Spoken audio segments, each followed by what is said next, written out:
Shalom saudara-saudaraku yang diberkati Yesus Kristus.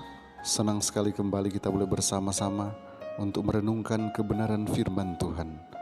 Judul renungan kita hari ini ialah Gambaran Bait Kudus Sorgawi. Mari kita berdoa.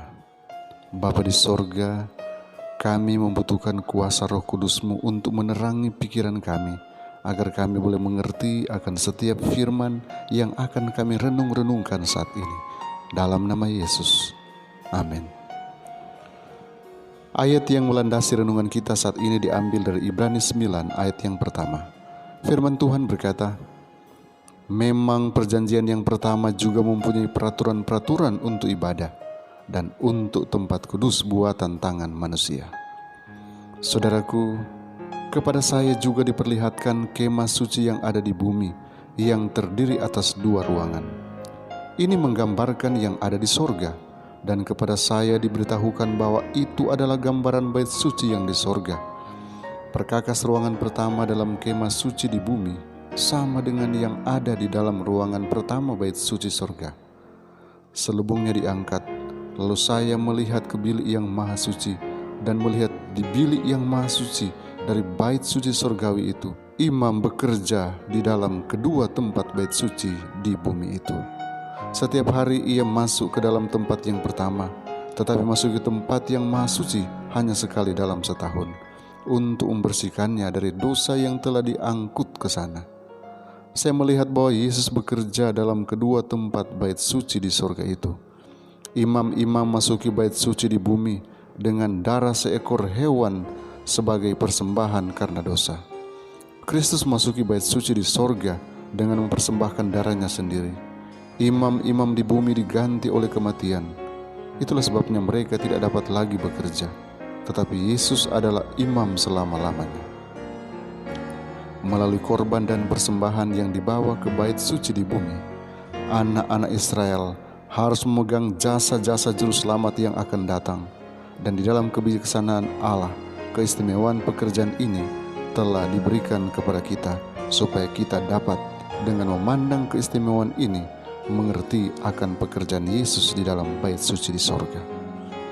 Ketika Yesus mati di Golgota, ia berseru, sudah selesai, dan tirai di bait suci terbelah 2 dari atas ke bawah. Ini menunjukkan bahwa upacara-upacara bait suci di bumi telah berakhir selama-lamanya, dan dengan demikian Allah tidak lagi bertemu dengan para imam di dalam bait suci mereka di bumi untuk menerima korban-korban mereka. Karena darah Yesus sudah ditumpahkan yang akan dipersembahkan olehnya sendiri dalam bait suci di sorga. Sebagai imam besar memasuki bilik yang maha suci sekali setahun untuk membersihkan kemah suci di bumi.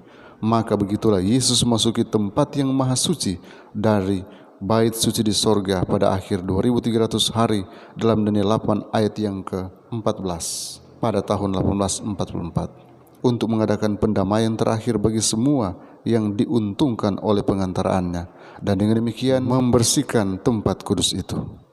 Di atas tempat di mana Yesus berdiri, di muka peti itu, kemuliaan gilang gemilang yang tidak dapat saya memandangnya. Tampaknya itulah tahta Allah. Ketika dupa naik kepada Bapa, kemuliaan luar biasa datang dari tahta itu kepada Yesus, dan dari Dia itu dipancarkan kepada mereka yang doanya telah naik seperti dupa yang harum. Tulisan-tulisan permulaan halaman 363 sampai 364. Tuhan kiranya memberkati kita hari ini. Mari kita berdoa. Bapa di sorga, terima kasih untuk pertolongan-Mu yang nyata bagi kami. Kami boleh ada sebagaimana kami ada, dan kami kembali boleh merenungkan kebenaran firman-Mu.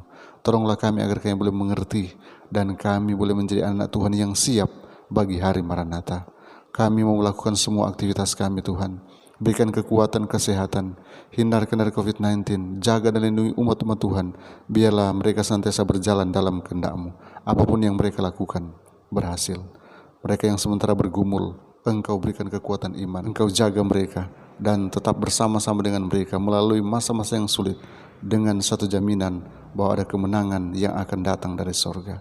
Kami serahkan kehidupan kami dan semua rencana kami hanya dalam nama Yesus, Tuhan dan Juru Selamat kami. Amin.